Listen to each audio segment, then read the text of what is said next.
It started with a phone call. Not the kind you expect. No casual, "How have you been?" or "Hope you're doing well." No, this was different. My phone vibrated violently on my nightstand, yanking me out of my late-night study session.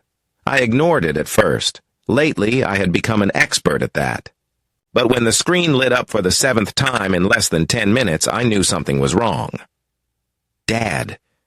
He never called more than once. If I didn't pick up, he'd assume I was busy and move on. 7 calls? That wasn't normal. I sighed and finally answered. "Hello?" His voice trembled. "Michelle, you need to come to the venue. Right now." I frowned. "What? Why?" "It's about Jonathan and Emily." I rolled my eyes. The wedding. The wedding I wasn't even invited to. After everything Emily had accused me of, after months of being treated like I was the villain, they suddenly needed me? I leaned back against my chair. "Dad, I'm not going. Emily made that very clear." There was a pause. Then his voice dropped, to a near whisper, as if he didn't want anyone to hear him say it. "Michelle, Jonathan is refusing to marry her." I froze. "What? He won't go through with the wedding unless you're there." The words hung in the air, surreal and heavy. Jonathan, the man Emily had spent years with, the man she was supposed to marry, was calling everything off because of me? Before, I could process it. Another call beeped in. Mom, then another. Emily. And just like that, everything I had ever known about my family was about to unravel. Growing up, I always felt like a guest in my own home. Not because I was mistreated outright, but because I never quite fit into the world my family lived in. Emily, my older sister, was everything my parents wanted in a daughter. Smart, social, and successful. She followed their blueprint for life. Top grades, perfect manners, the ideal fiancé. She was their golden child. Me? I was the odd one out. The black sheep. The one who didn't belong. It wasn't that I was rebellious or caused trouble. I just existed differently. While they bonded over things I didn't care about, I tried to introduce my own interests, only to be met with polite nods and a quick change of topic. After a while, I stopped trying. When I moved away for college, the distance only made things clearer. They didn't call to check on me. They didn't ask about my life. If I didn't show up for family events, it wasn't a big deal. It was as if my absence made their world run smoother, and maybe, just maybe, I was okay with that. Then came Christmas dinner. The night Jonathan saw me. Not in a romantic way. Not in the way Emily convinced herself he did. But in a way my own family never had. I was sitting at the far end of the table, as usual, quietly eating while everyone else engaged in their usual conversations. Then, unexpectedly, Jonathan turned to me. "So, Michelle," he said with a warm smile, "Emily told me you travel a lot. What's your favorite place you've been to?" I blinked. No one in my family had ever asked me that. We talked. Just casual conversation about school, work, and the places I'd visited. He wasn't flirting. He wasn't doing anything inappropriate. He was just kind. And for the first time in a long time, I felt like I was part of the room instead of a shadow in the corner. Emily, however, saw something else entirely. Later that night, she pulled me aside, her eyes cold with accusation. "I know what you're doing," she hissed. I frowned. "What?" "You're trying to steal my fiancé." I actually laughed. The accusation was so absurd it didn't seem real.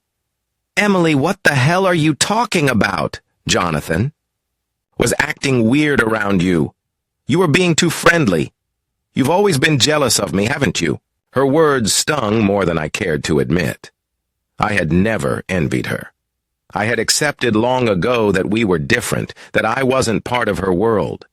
But to hear her say it, to accuse me of something so ridiculous, felt like a slap in the face.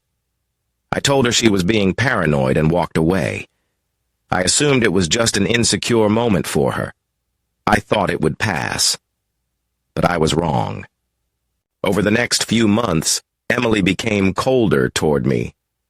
Our already strained relationship turned into full-blown avoidance. At family gatherings, she clung to Jonathan like a lifeline, barely sparing me a glance. Then one day, I found out she was engaged. Not from her. Not from my parents. But from my grandparents. It was like confirmation of everything I had ever suspected. They didn't think of me as family. I was an afterthought. Still, I held on to some sliver of hope that Emily would eventually reach out. That I would at least get some kind of invitation. But weeks passed and nothing came. Until one day my phone rang. "Emily," I answered, trying to sound casual. "Hey, I'm not inviting you to my wedding." The words hit like a punch. "What? Why?" "I don't want you there because Jonathan has feelings for you," she said flatly. "It would be uncomfortable." I laughed. Again. Because what else could I do? "Emily, that's insane. Jonathan doesn't have feelings for me." But she refused to believe it. Her mind was made up. So I simply said, "All right then, have a nice wedding." And I hung up.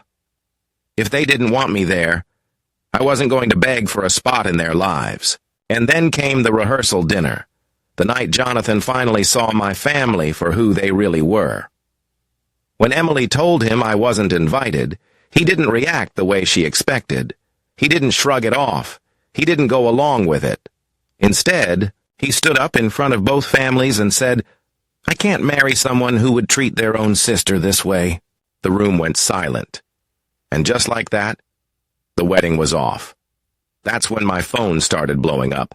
My dad begging me to come fix things. My mom sobbing about family loyalty. Emily crying hysterically, asking me to lie, to tell Jonathan. I had chosen not to come, that it was all a misunderstanding, but I wasn't going to lie. For the first time in my life, someone had seen what I had been through. Someone had called them out for it, and I wasn't going to clean up their mess. So, I said no, and I turned off my phone. The backlash was immediate. Emily lost everything. And she blamed me. She started harassing me, leaving hateful messages, vandalizing my car, even trying to break into my apartment. My parents defended her every step of the way, saying she was just hurting and that I needed to be more understanding. But I had had enough. With the help of a lawyer, I took legal action. A restraining order, a lawsuit, and finally, accountability. Emily was forced to face the consequences of her actions. And my parents, they called me heartless. But for the first time in my life, I felt free. Free from their judgment, free from their expectations, free to finally live my own life. And you know what? I slept better that night than I had in years, because walking away from toxic people isn't cruelty. It's self-respect.